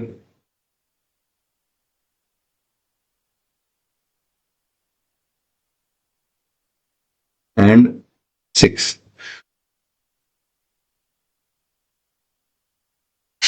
तो अगर मेन वाली का था तो उसी का री इंश्योरेंस करोगे, उसी का रेट्रोसेशन, उसी का क्रॉस बॉर्डर रेट्रोसेशन करोगे तो एग्जेम्प्ट है। मेन वाला ही टैक्सेबल है तो फिर उसी का री इंश्योरेंस, उसी का रेट्रोसेशन, उसी का क्रॉस बॉर्डर भी टैक्सेबल हो जाएगा। अब बीच में आपको एक लाइन दिख रही है और वो रिवर्स गियर है, वो सीडिंग सर्विस है। अब एरो ही पूरा चेंज हो गया। बी ने ए को री इंश्योरेंस की सर्विस दी है, लेकिन ए ने बोला कि तू टेंशन, तेरे को लाइफ में अच्छा है, क्लाइंट ढूंढ के मैं लाता हूं, ऐसे मेरे पास 100 क्लाइंट्स हैं, ऐसे 100 क्लाइंट्स हैं, ये 100 क्लाइंट्स मैं ढूंढ के लाता हूं। जैसे ही उनका इंश्योरेंस होता है मैं उनको 6-6 महीना उनके पीछे पड़ा रहता हूँ, फिर पॉलिसी क्रैक होती है, फिर मेरे को उनको क्लाइंट मिल जाता है, फिर जैसे ही वो प्रीमियम आता है तेरे को तो बैठे बैठाए मैं सीधा एक कॉल करता हूँ और तू मुझे क्या कर देता है, री इंश्योरेंस की सर्विस देता है। तुझे क्लाइंट से सामने एक्सपोजर का जरूरत नहीं है, तुझे क्लाइंट से टेंशन लेने का जरूरत नहीं है, तुझे एजेंट्स अपॉइंट करने की जरूरत नहीं है, क्योंकि मैं एक इंश्योरेंस कंपनी और मैंने बहुत सारे एजेंट्स यहाँ पे रखे हुए हैं। ये एजेंट्स क्या करते हैं, ये एजेंट्स ही उस इंश्योर्ड व्यक्ति के पीछे पड़े रहते हैं और उसको इंश्योरेंस पॉलिसी बेच के आते हैं। तो जब ये इंश्योरेंस पॉलिसी बेच के आते हैं तो मुझे इनको कमीशन देना पड़ता है, मुझे बहुत सारा खर्चा करना पड़ता है। तो ए लिमिटेड बोल रहा है कि जब मेरा इतना खर्चा होता है, मेरा एक फ्रंट ऑफिस है, मेरा क्लाइंट से कॉलिंग होता है, मेरे एजेंट्स हैं, एजेंट्स को मुझे कमीशन देना पड़ता है, तो मेरा इतना सारा खर्चा होता है, तेरा कोई खर्चा नहीं है, तुझे क्लाइंट्स ढूंढने की जरूरत नहीं है, तू मेरे को ही कॉल करता है, मैं तुझे ही कॉल कर लेता हूँ, तुझे एजेंट हायर करने की जरूरत नहीं है, मैं ही तुझे कर लेता हूँ, तो तुझे घर बैठे बिठाए, तुझे सामने से मैं इतना सब क्लाइंट्स लाके देता हूँ, तो तुझे पता है मैं तुझे एक सर्विस दे रहा हूँ और वो सर्विस है सीडिंग सर्विस। सीडिंग मतलब तुझे क्लाइंट ला करके देता हूं और तुझे मुझे सीडिंग सर्विस के लिए कुछ कंसिडरेशन देना चाहिए। एक कंसिडरेशन ये ए इंश्योरेंस कंपनी जब बी इंश्योरेंस कंपनी के साथ में सीडिंग की सर्विस का दे रही है, उस सीडिंग सर्विस के लिए जो भी कंसिडरेशन चार्ज करेगी वो वाला transaction by a limited to B limited by giving ceding service, this is transaction is not a supply under GST. इसको जीएसटी में सप्लाई ही नहीं माना जाता, लेकिन कंडीशन है उसकी, और वो कंडीशन क्या है वो आपको समझाता हूं। कंडीशन हम लोग रीड करते समझते हैं, अब थोड़ा सा ध्यान देना है। तो ए इंश्योरेंस कंपनी ने ऐसे बहुत सारे इंश्योर्ड व्यक्ति को पॉलिसी बेची है और उसने कमाया है 10 करोड़ रुपया। 10 करोड़ में से वो बी को कितना पैसा देने वाला है, से फॉर एग्जांपल बी को वो 40% देने वाला है, क्योंकि 40% री इंश्योरेंस करवाया हो, तो वो कितना पैसा देगा उसको, 4 करोड़। ए बोल रहा है कि तू मुझे इंश्योरेंस की सर्विस दे, मैं तुझे उसका प्रीमियम दे देता हूं, तू मुझे री इंश्योरेंस की सर्विस दे, मैं तुझे उसका प्रीमियम 4 करोड़ दे देता हूं, लेकिन एक मिनट, मैं तुझे 4 करोड़ तो दे दूंगा, लेकिन तू भी तो मुझे इस सीडिंग सर्विस का कुछ पैसा देने वाला था, याद है मैंने तेरे को बोला था सीडिंग सर्विस तुझे क्लाइंट लाके दे रहा हूं, तो सीडिंग सर्विस के लिए तू भी तो मुझे कुछ कमीशन देगा। से फॉर एग्जांपल वो बोल रहा है कि ठीक है मैं आपको कमीशन दे दूंगा, मैं आपको कमीशन दे दूंगा 20 लाख का।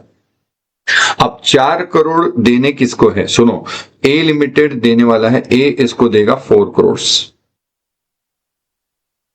बी क्या करेगा, बी इसको देगा 0.2, दैट मींस ऐसे लिख देता हूं 20 लाख। तो जब 4 करोड़ जाने वाले हैं, 20 लाख आने वाले हैं, तो सरकार बोली एक काम कर ए इंश्योरेंस कंपनी, तो सीधा सीधा उसको कितना पैसा दे दे, 3.8 करोड़ दे दे, कहानी खत्म कर। तो उसको भले 3.8 करोड़ दे दे, कोई दिक्कत नहीं है, लेकिन एक मिनट, ये पूरा का पूरा जीएसटी तू ही एक बार के लिए सरकार के पास में जमा कर देना। अगर तू पूरा का पूरा जीएसटी जमा कर देगा तो हमको उसमें कोई टेंशन नहीं है। ये किसको बोला सरकार ने, सरकार ने बोला हुआ है बी लिमिटेड को। B B B B B B तुमने री इंश्योरेंस कितने का किया हुआ था, 40%, तो तुमको कितना पैसा आया रहेगा, तुमको 4 करोड़ आया रहेगा, 4 करोड़ प्लस जीएसटी। तो उससे 4 करोड़ ले लेना, जीएसटी ले लेना, जीएसटी आप 4 करोड़ के ऊपर जाके जीएसटी जमा कर देना। अब ऐसे केस में आपको वो 4 करोड़ पूरा नहीं देगा, वो आपको 4 करोड़ नेट करके देगा। मैं आपको रीड करके बताता हूं। सीडिंग बिजनेस, ये रहा सीडिंग बिजनेस। इसका एग्जाम्पल, पहले न्यूमेरिक एग्जाम्पल समझते हैं। Insurer A issues a motor fleet policy and charges the client, that is insured व्यक्ति को एक प्रीमियम चार्ज किया 100 lakhs। ए ने 40% ऑफ द रिस्क का री इंश्योरेंस करवा लिया हुआ है बी से, जहां पे बोला कि एक प्रोपोर्शनेट ट्रीटी है, मतलब ए मैं तेरे को सीडिंग करके दे रहा हूं, मतलब आई एम ऑफरिंग यू कितना प्रीमियम 40%, मतलब मेरे पास जो 100 lakhs आया उसका 40% तू 40 लाख तू रख ले, मैं ऑफर कर रहा हूं तुझको टू बी, एंड खुद को वो बोल रहा है कि मैं अपने पास में 60 रखूंगा, 40 तुझे दे देता हूं। दस 60-40 sharing will also apply in claims. तो अगर प्रीमियम 60-40 शेयर किया तो कल को जब क्लेम आएगा वो भी 60-40 शेयर करेंगे। सपोज ट्रीटी में ये लिखा हुआ है कि जो सीडिंग कमीशन है वो 25% देना पड़ेगा। जैसे ए ने बी को बोला कि मैं तुझे फुकट में क्लाइंट लाके दे रहा हूं, उसका तू मुझे 25% देगा। 25% seeding commission, 25% of the 40 lakhs। तो तू वैसे भी मेरे से जो 40 लाख मांग रहा है ना, उस 40 लाख का 40 lakhs का 25% मेरे को तेरे से एज अ कमीशन चाहिए। So I will give you 40, you give me 25%, मतलब 10 lakhs। इफेक्टिवली ए उसको कितना पैसा देगा? A is going to remit only net, that is 30 lakhs to B limited. 40 lakhs का जो सीडिंग प्रीमियम है माइनस 10 lakhs सीडिंग कमीशन है, while B is on a risk of 40%. The 10 lakh rupee returned is B's contribution to A acquisition and admin cost on the seeding business. यहाँ पे एक condition है, वो condition कहां पे चली गई? हाँ जी, मेरे को मिल गया न्यूमेरिकल, मैंने ये कहीं बनाया हुआ था, मेरे को अभी मिला तो मैंने इसको यहाँ पे पुट अप किया हुआ है, तो अब देखना है यहाँ पे, ठीक है। सो वापस से वही चीज को रिज्यूम कर रहा हूं मैं कि जो 40 lakhs है, अच्छा ए ने बोला हुआ है, sorry B insurance company, B reinsurer है और बी ने बोला हुआ है कि मैं तेरे को री इंश्योरेंस करके देता हूं, तो री इंश्योरेंस के कितना मेरे से करवा रहा है 40% ना, तो तुझे जो भी मिला है उसका 40% मुझे दे दे। तो इसको आया हुआ है क्लाइंट से 100 lakhs। अब ये 100 लाख बोल रहा है कि मैं तेरे को 40% दे दूंगा, तो मैं अगर बी हूं तो मेरे पास 40% आएगा और मैं बोल दूंगा री इंश्योरेंस की सर्विस दे रहा हूं, कहानी खत्म। सो आई एम बी, मैं ए को बोल रहा हूं 40% मतलब मुझे 40 लाख दे दे, अच्छा प्लस जीएसटी दे दे क्योंकि मुझे गवर्नमेंट को जीएसटी जमा करना पड़ेगा। तो मैं उससे 40 भी मांग रहा हूं और जीएसटी भी मांग रहा हूं, तो टोटल मैंने कितना मांगा हुआ है 47.2। ओके, दिस इज बी जो री इंश्योरर है। लेकिन ए अब मुझे बोल रहा है भाई साहब मैंने तेरे से कमीशन मांगा है, कमीशन पेएबल टू ए, तू मुझे कमीशन देगा। मैंने तेरे को सीडिंग सर्विस दी थी ना, वो सीडिंग सर्विसेज जो तो मैं बी अगर हूं तो I have receive ceding services from A और मुझे ए को क्या करना है, कुछ कमीशन पे करना है। उसने बोला था वो 40 का 25% मतलब 10 तू मुझे देगा। मैंने बोला एक काम कर, ठीक है तू मुझे 40 देने वाला है, उसके ऊपर का जीएसटी भी देगा, टोटल 47.2 देगा। अच्छा एक काम कर, तेरा कमीशन माइनस कर ले, कमीशन माइनस कर ले, वो तू रख ले अपने पास में 10। अब नेट तू मुझे कितना दे दे 37.2, तो तेरी मेरी कहानी क्लोज हो जाएगी। नेट रिसीवेबल फ्रॉम ए, तो मेरे पास अगर मैं बी हूं तो मेरे को कमीशन एडजस्ट करने के बाद नेट नेट कितना मिलेगा 37.2। 40 लाख का री इंश्योरेंस का प्रीमियम, उसके ऊपर जीएसटी मिला करके 47.2, लेकिन 10 लाख मुझे वैसे भी उसको देने ही थे उसके कमीशन के, तो 47.2 में से 10 माइनस करने के बाद मेरे को मिलेगा उससे 37.2। लेकिन 7.2 मैंने जो अपने पास में लिया हुआ है ये मेरा पैसा नहीं है, मुझे वैसे भी गवर्नमेंट के पास जीएसटी जमा करना है।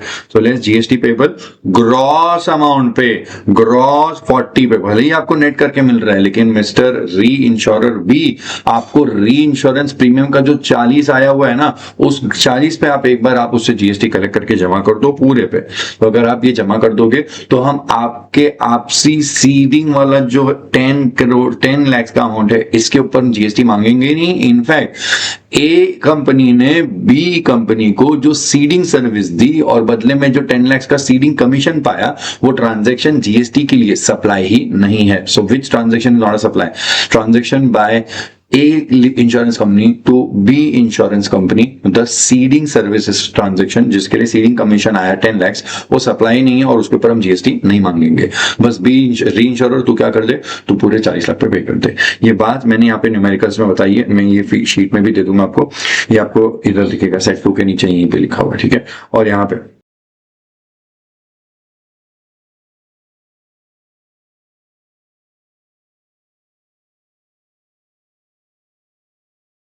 अब ये देखो सीडिंग सर्विसेज, अब हम लोग सप्लाई चैप्टर का प्रोविजन रीड कर रहे हैं। Ceding services by insurer to reinsurer, by a insurance company जो कि इंश्योरर है, टू बी इंश्योरेंस कंपनी जो कि री इंश्योरर है। ठीक है, ऐसा हो गया। ओके, तो services, ceding service by insurer to reinsurer, और ये कहां पे लिखा हुआ है सर? सर ये लिखा हुआ है ये नेगेटिव लिस्ट के अंदर। तो नेगेटिव लिस्ट के अंदर अगर सीडिंग सर्विस आ गई तो वो नॉट अ सप्लाई।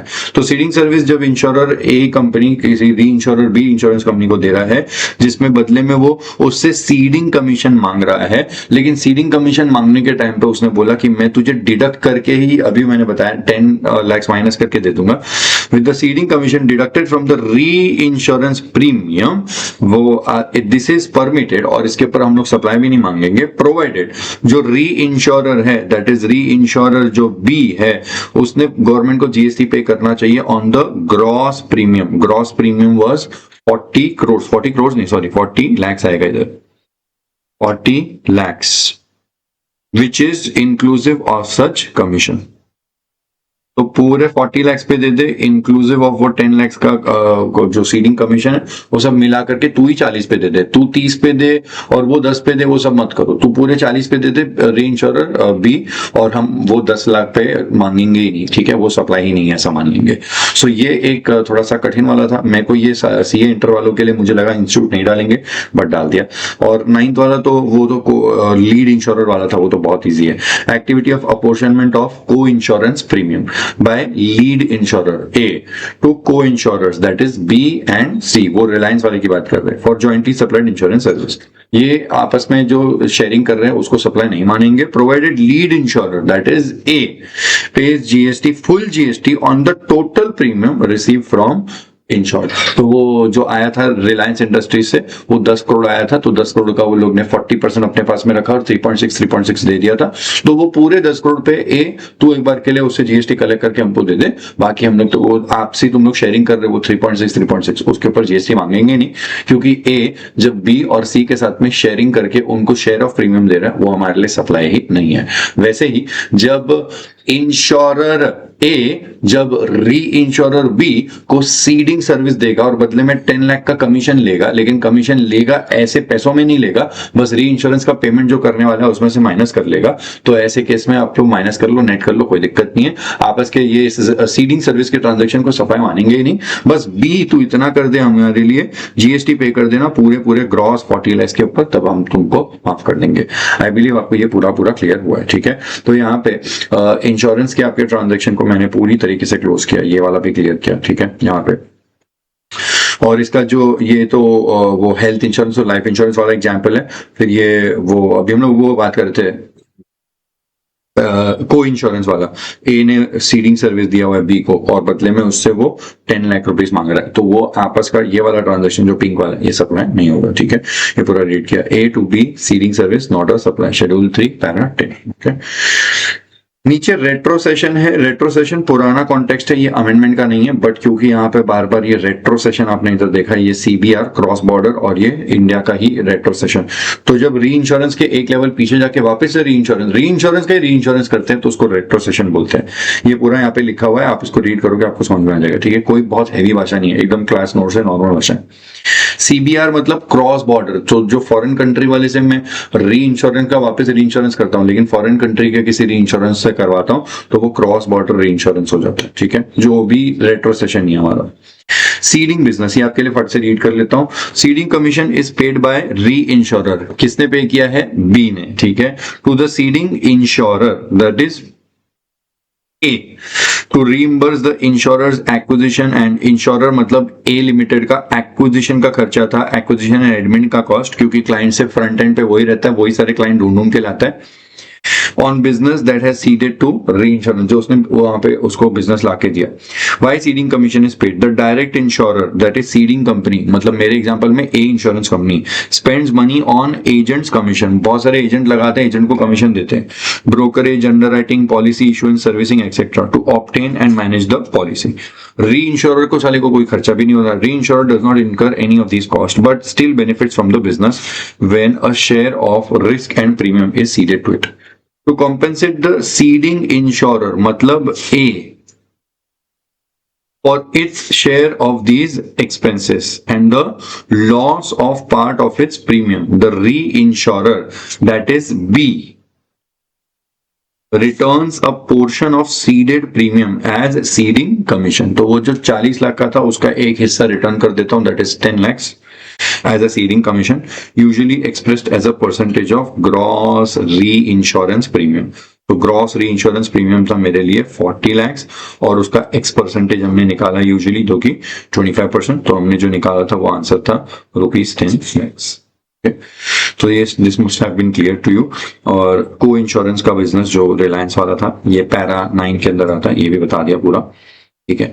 अब इंश्योरेंस रिलेटेड प्रोविजन कहाँ पे आते हैं, तो देखो ये पेज नंबर का आपने ज्यादा लोड नहीं लेना है, ओके। ये पेज नंबर का, इनफैक्ट ये सीए फाइनल वालों का रेफरेंस है, तो ये वाला छोड़ दो आप, क्योंकि आपके लिए ये VOS वैल्यू ऑफ सप्लाई नहीं है। So this is for CA final, clearly बोलू तो नॉट फॉर इंटर।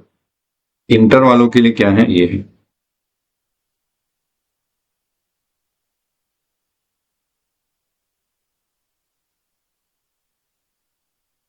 और CA इंटर।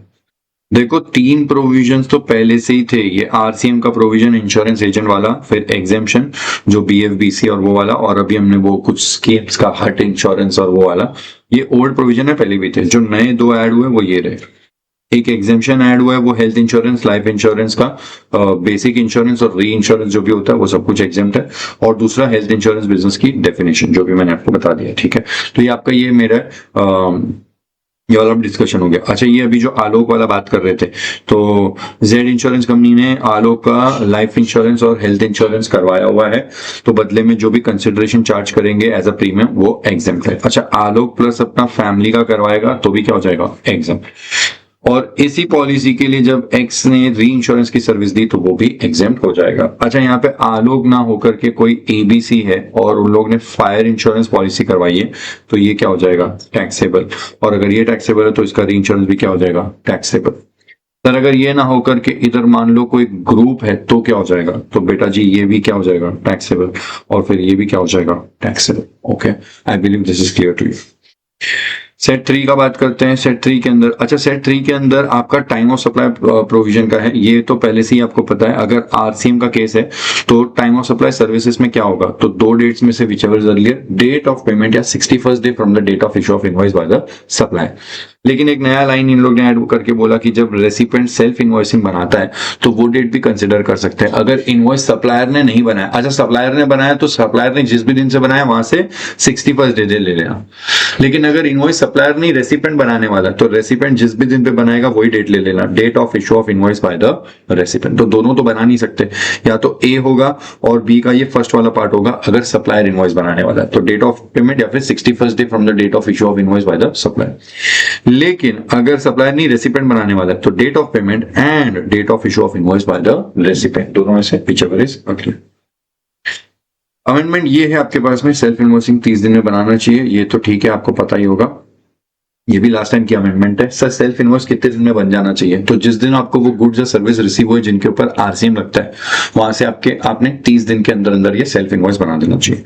अमेंडमेंट ये है, जो वाउचर के ऊपर एक स्पेसिफिक प्रोविजन हुआ करता था कि वाउचर अगर आइडेंटिफाइबल है तो फिर ऐसे केस में date of issue of voucher, और अगर वाउचर के सामने क्या सप्लाई होने वाला है ये आइडेंटिफाइबल नहीं है तो date of redemption of voucher. ये एक्चुअली पढ़ने की जरूरत नहीं है क्योंकि इसको ओमिट कर दिया है फाइनेंस एक्ट 2025 में। तो ये एक अमेंडमेंट थी छोटी सी। अब सप्लाई चैप्टर के अंदर आता है और सप्लाई चैप्टर के अंदर जो अमेंडमेंट है उस पे बात करते हैं। ये बढ़िया अमेंडमेंट है।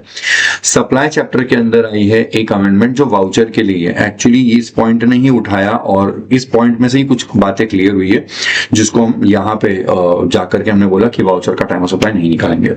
क्या है पहले ये समझो। तो देखो ये 2 पेज का रॉ पूरा प्रोविजन है जो मॉड्यूल वगैरह के अंदर है, लेकिन मैंने इसको कंसाइज करके यहाँ पे वाउचर के लिए हैंड रिटन नोट्स डाले हुए, तो मैं यहीं से रीड करके थोड़ा बताऊंगा। पहले बात करते हैं कि प्रोविजन में लिखा क्या है। तो ये वाउचर को लेकर के 4 सर्कुलर आए हैं, सॉरी सर्कुलर 1 है, उसके अंदर 4 इशू है। पहला इशू, क्या ट्रांजैक्शन इन वाउचर्स, क्या वो सप्लाई है भी कि नहीं, क्या वो सप्लाई ऑफ गुड्स या सप्लाई ऑफ सर्विस कुछ भी है भी कि नहीं है? तो देखो सबसे बड़ा खेस सनसनी खेस खुलासा जो हुआ है वो इस सर्कुलर में हुआ है कि जो वाउचर है वो वाउचर एक्चुअली कुछ नहीं है। तो voucher is not even supply of goods, voucher supply of service भी नहीं।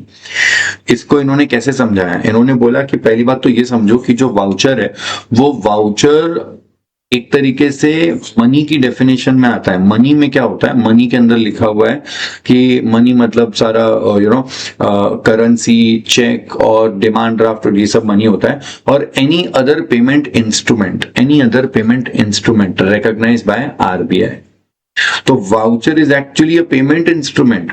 फॉर एग्जाम्पल मेरे पास में एक वाउचर है जो डोमिनोज का है, डोमिनोज का 200 रुपीज का वाउचर है। तो अगर 1500 से ऊपर कुछ भी खर्चा करेंगे, डोमिनोज में कुछ पिज्जा विज्जा ऑर्डर किया है, तो 200 रुपए का मैं वहां पे वाउचर मैं वहां पे रिडीम कर सकता हूँ। तो अगर मान लो मैं गया डोमिनोज में और 1800 का हमारा बिल बन गया, तो अब मैं क्या करूंगा, मैं वो वाउचर जाकर के काउंटर पे दे दूंगा। वो मेरा 200 रुपए का पेमेंट है, तो मैं पहले वाउचर पे 1800 रुपए के पेमेंट के सामने ये 200 रुपए का वाउचर यूज करूंगा और बैलेंस 1600 दूंगा। That means voucher is not a supply of goods or supply of service. Voucher is actually a payment instrument. आप वाउचर दे करके अपनी पेमेंट ऑब्लिगेशन पूरी कर सकते हो।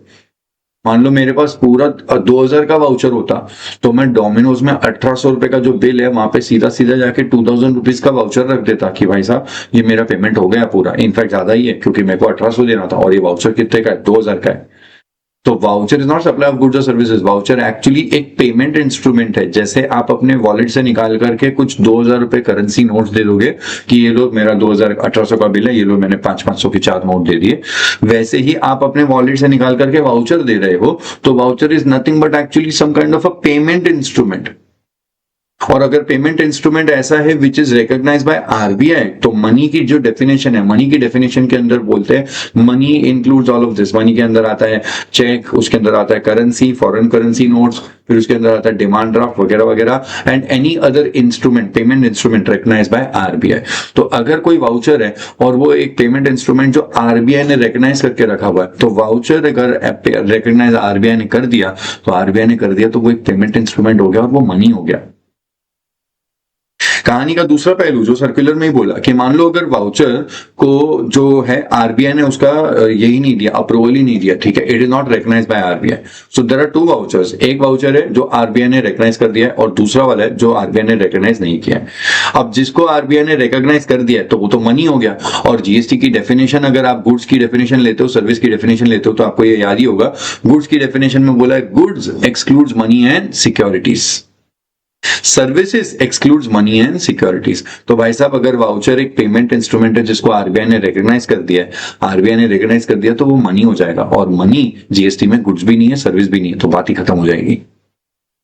अगर सर कोई ऐसा वाउचर है जिसको कभी आरबीआई ने रिकॉग्नाइज ही नहीं किया, तो भाई साहब अगर आरबीआई ने रिकॉग्नाइज नहीं किया तो वाउचर को ऐसे केस में आप एक्शनेबल क्लेम समझ सकते हो। तो जो भी मेरी क्लास अटेंड किए होंगे उसको समझ में आएगा एक्शनेबल क्लेम क्या होता है। तो मैं एक ब्रीफ हेल्प कर देता हूं इसके अंदर। एक्शनेबल क्लेम क्या होता है, तो देखो एक्शनेबल क्लेम मतलब कोई भी ऐसा पेपर, डॉक्यूमेंट या कुछ भी है जिसको शो करके आप एक एक्शन क्लेम कर सकते हो फ्रॉम दी अदर पार्टी। मेरे पास एक लॉटरी का टिकट है, मैंने लॉटरी का टिकट खरीदा 100 रुपीज का, और बाद में एक हफ्ते के बाद जब लॉटरी का ड्रॉ निकला तो नोटिस किया मैंने कि वो जो लॉटरी का टिकट है मेरे पास में वही नंबर हिट हुआ है, मतलब वही विनिंग लॉटरी है। मैं वो लॉटरी की टिकट लेकर के दौड़ा दौड़ा वहां पहुंचा जहां से मैंने लॉटरी टिकट खरीदी। मैंने उसको बोला भाई साहब ये 10 लाख रुपए की लॉटरी है, मुझे प्राइस लगा है, मेरा लॉटरी का टिकट है। So I am showing that piece of one छोटा सा paper and I am asking a claim an action from the other party कि मुझे 10 लाख रुपए तो ये प्राइस है।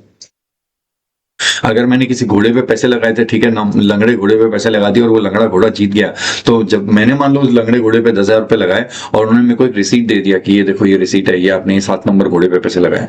जैसे ही वो लंगड़ा घोड़ा जीता, मैं फटाक से वहां पहुंचा, देखो मैंने इस घोड़े पे 10,000 रुपए लगाए थे, देखो मुझे प्राइस दो क्योंकि मैं भी जीत गया हूं। तो जो उस घोड़े पे पैसे लगाए थे सबको अपना बेनिफिट मिलेगा, मुझे भी दो। सो वैसी वाली बात है, ठीक है ना। तो बिल्स रिसीवेबल, अगर bills receivable 3 months from the date the other party वो बोल रहा है कि 3 months from the date I hereby agree to pay, तो जैसे वो 3 महीने पूरे हुए मैं बिल्स रिसीवेबल लेके पहुंच गया, दो पेमेंट दो। तो बिल्स रिसीवेबल भी क्या है, वो भी एक एक्शनेबल क्लेम है। जो भी ऐसा जो शो करके आप सामने वाले से एक्शन क्लेम करवा सकते हो वो सब होते हैं एक्शनेबल क्लेम। वाउचर भी एक्शनेबल क्लेम हो जाएगा, क्योंकि जैसे ही मेरे पास में वो 2000 रुपए का वाउचर था मेरा डोमिनोज के अंदर, मैंने बोला कि आज अपना बर्थडे, सब दोस्त लोग आए, मैंने बोला ये लो वाउचर, मुझे दो पिज्जा दो, 2000 रुपए का दो, मेरे पापा वाउचर है 2000 रुपीज का, तो you can claim an action from the other party. So voucher actually क्या हो जाएगा, वाउचर एक एक्शनेबल क्लेम हो जाएगा। तो देखो मैं वापस से क्लियर कर देता हूं, अगर वाउचर एक ऐसा पेमेंट इंस्ट्रूमेंट मान लिया जाए जिसको आरबीआई ने रिकॉग्नाइज कर दिया, अगर आरबीआई ने ऑफिशियली रिकॉग्नाइज कर दिया तो भाई साहब वो मनी की डेफिनेशन में आ जाएगा, और अगर मनी की डेफिनेशन में आ गया तो मनी तो गुड्स भी नहीं होता, सर्विस भी नहीं होता, खत्म हुई कहानी। सर अगर आरबीआई ने रिकॉग्नाइज नहीं किया तो फिर वो एक एक्शनेबल क्लेम माना जाएगा। और जीएसटी के अंदर शेड्यूल 3, इनफैक्ट अभी हम लोग स्क्रॉल ही कर रहे थे, ये देखो इधर ही बता देता हूं, शेड्यूल 3 यहाँ पे अपने पास है भी, यहाँ पे ये देखो, ये शेड्यूल 3, शेड्यूल 3 बोलता है फॉलोइंग ट्रांजैक्शंस, ये सप्लाई ही नहीं है जीएसटी के अंदर, जिसके अंदर पैरा 6 है, पैरा 6 है actionable claims, actionable claims supply ही नहीं होते other than specified actionable claims. Specified actionable claims supply होते हैं, लेकिन स्पेसिफाइड एक्शनेबल में क्लेम में आता क्या है, betting, casino, gambling, horse racing, lottery, online money gaming. Voucher किधर आता है, तो वाउचर तो स्पेसिफाइड एक्शनेबल क्लेम में नहीं है, मतलब वाउचर अदर देन स्पेसिफाइड में होगा, मतलब नॉर्मल वाला एक्शनेबल क्लेम है, और नॉर्मल वाले जितने भी एक्शनेबल क्लेम है वो तो सप्लाई ही नहीं होते शेड्यूल 3 के हिसाब से। तो भाई साहब अब आते हैं कंक्लूजन पे, अगर वाउचर की बात की जाए तो सर फिर वाउचर का क्या समझेंगे, तो देखो वाउचर की दो ही रास्ते हैं, अगर आरबीआई ने रिकॉग्नाइज कर दिया तो वो पेमेंट इंस्ट्रूमेंट है, पेमेंट इंस्ट्रूमेंट है तो मनी है, और अगर मनी है तो जीएसटी में मनी, गुड्स भी नहीं होता, सर्विस भी नहीं होता, गुड्स भी नहीं है, सर्विस भी नहीं है, तो जीएसटी छोड़ दो। अगर आरबीआई ने रिकॉग्नाइज नहीं किया तो फिर वो एक एक्शनेबल क्लेम हो जाएगा, और अगर एक्शनेबल क्लेम हो जाएगा तो एक्शनेबल क्लेम सप्लाई ही नहीं होते, तो फिर टेक्निकली वाउचर चाहे ये हो या ये हो, वाउचर के ऊपर जीएसटी लग ही नहीं सकता। ये रहा इसका एग्जांपल, इशू नंबर 1। वाउचर क्या है, voucher is a payment tool that let's the holder, that is my self, claim goods और सर्विसेज। डोमिनोज में जाकर के मैं कुछ मांग रहा था, पिज्जा वगैरह मैं क्लेम कर रहा था वहां पे। If the voucher is recognised by RBI as a prepaid instrument then it is to be treated as money, and money is not taxable under GST. If it is not recognized by RBI, then it is to be treated as actionable claim, which is also not taxable under GST. Schedule 3 के अंदर para 6. So in both cases, transaction and voucher itself is not a supply, and GST doesn't apply. However, when the voucher is used to buy goods or services, GST applies on those goods or services, not on the voucher. अगर voucher को use करके मैं कुछ खरीद रहा हूं तो जो खरीद रहा हूं उसके ऊपर जीएसटी लगेगा। मान लो मैंने वहां पे जाकर के डोमिनोज में पिज्जा खाया और 1800 का बिल बना, तो वो लोग जब मुझे बिल देंगे तो बिल देंगे 1800 प्लस जीएसटी, तो मेरे पास इनवॉइस आ गया।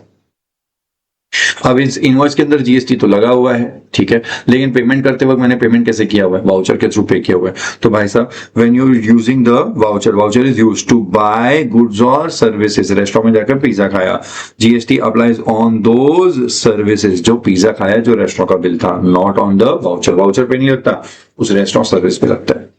मान लो मेरे पास कुछ शॉपर शॉप का वाउचर था, मैंने शो कर दिया, वहां पे जाकर के मैंने शूज खरीद लिए या मैंने कुछ शर्ट खरीद ली, तो वो जो शर्ट या शूज खरीदा है उस पर जीएसटी लगेगा, वाउचर पे नहीं। एग्जाम्पल 1, आरबीआई ने रिकॉग्नाइज किया हुआ है a 500 rupee prepaid gift card issued by a bank, recognised by RBI. The card itself is treated as money क्योंकि आरबीआई ने रिकॉग्नाइज कर दिया, so no GST on the voucher transaction. GST applies only on the gift, only when the gift card is used to buy goods, जैसे clothes at a store.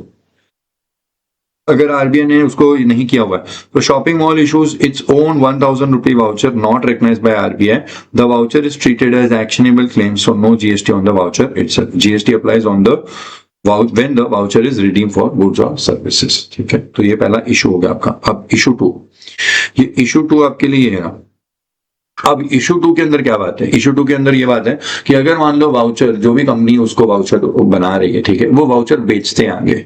अब एक बंदा है जो वाउचर खरीदता है और वाउचर बेचता है, जैसे रिलायंस है, महिंद्रा एंड महिंद्रा, ऐसी बड़ी बड़ी कंपनीज है, ये कॉर्पोरेट्स को ना का वाउचर्स का जरूरत होता है एम्प्लॉयज के बर्थडे के टाइम पे, दिवाली के टाइम पे, तो सबको गिफ्ट देने के बजाय ये कॉर्पोरेट्स कई बार वाउचर ही दे देते हैं। तो मैंने क्या किया, मैंने बहुत सारे वाउचर खरीदे और वाउचर खरीद करके ऐसी बड़ी बड़ी कंपनीज के साथ मैंने टाइप करके उनको सारे वाउचर्स बेच दिए, क्योंकि उनको अपने एम्प्लॉयज को उनके बर्थडे और दिवाली और फेस्टिवल्स में वाउचर देने थे, या एम्प्लॉय ने टारगेट अचीव किया तो उसको वाउचर देने थे। तो जब मैं वाउचर खरीदता हूं और मैं वाउचर बेचता हूं तो मेरा क्या क्या मैंने वाउचर जो खरीदा और वाउचर जो बेचा उस पर जीएसटी लगेगा? तो भाई मेरे लिए लोग बोलते हैं, मतलब ऐसे लोग जो वाउचर में डील करते हैं, ठीक है, what would be the GST treatment of transactions in voucher by the distributor और सब डिस्ट्रीब्यूटर और एजेंट? तो देखो, एक होता है P2P मतलब प्रिंसिपल टू प्रिंसिपल बेसिस पे। प्रिंसिपल टू प्रिंसिपल बेसिस पे अगर मैं खरीद रहा हूं, पहले अपने नाम पे टाइटल अपने नाम पे लेके खरीद लिया, अब जो खरीदा मैं आगे किसी और को बेच रहा हूं, तो पहले अपने नाम पे ले रहा हूं फिर आगे किसी को बेच रहा हूं, तो principal to principal, I am principal, आगे वाला प्रिंसिपल, सब प्रिंसिपल। प्रिंसिपल बेसिस पे मैं ट्रांजेक्शन कर रहा हूं तो ये वाला ट्रांजेक्शन के अंदर जीएसटी नहीं लगता है। उसका रीजन क्या है? उसका रीजन है कि मैंने सामने वाले से खरीदे हुए हैं वाउचर। अगर मैंने वाउचर खरीदा है तो बात वहीं पे वापस हो जाती है। अगर वाउचर एक आरबीआई का रिकॉग्नाइज वाला है तो वो मनी हो जाएगा, तो मैंने उससे क्या खरीदा है? मनी। और अगर आरबीआई का रिकॉग्नाइज किया हुआ नहीं है तो फिर अगेन वो क्या हो जाएगा? वो एक एक्शनेबल क्लेम हो जाएगा, और एक्शनेबल क्लेम भी जीएसटी के अंदर सप्लाई नहीं माना जाता शेड्यूल 3 पैरा 6 के हिसाब से। तो अगर मैं वाउचर ले रहा हूं तो या तो मैंने उससे मनी लिया हुआ है या एक्शनेबल क्लेम लिया हुआ है, और मनी और एक्शनेबल क्लेम लिया हुआ है तो उस पर तो कोई जीएसटी लग ही नहीं सकती, क्योंकि मनी तो गुड्स और सर्विस दोनों नहीं है, और एक्शनेबल क्लेम्स के ऊपर सप्लाई नहीं माना जाता शेड्यूल 3 पैरा 6 के हिसाब से। अब वही वाउचर जब मैं किसी को बेचता हूं तो मैं भी जब बेच रहा हूं तो ऐसे केस में मैं भी किसी को मनी ही बेच रहा हूं या मैं ही किसी को एक्शनेबल क्लेम बेच रहा हूं, तो भाई साहब जो खरीदा है वो गुड्स भी नहीं है, सर्विस भी नहीं है, और अगर वो वाउचर है तो वो सप्लाई भी, मतलब एक्शनेबल क्लेम है तो सप्लाई भी नहीं है। तो ऐसे केस में खरीद रहा हूं, बेच रहा हूं, मनी है, एक्शनेबल क्लेम है, मेरे आते वक्त जाते वक्त कोई भी जीएसटी नहीं लग रहा, ठीक है। आई एम ट्रांसफर, मेरे पास क्वेश्चन को रीड करके कैसे पता चलेगा?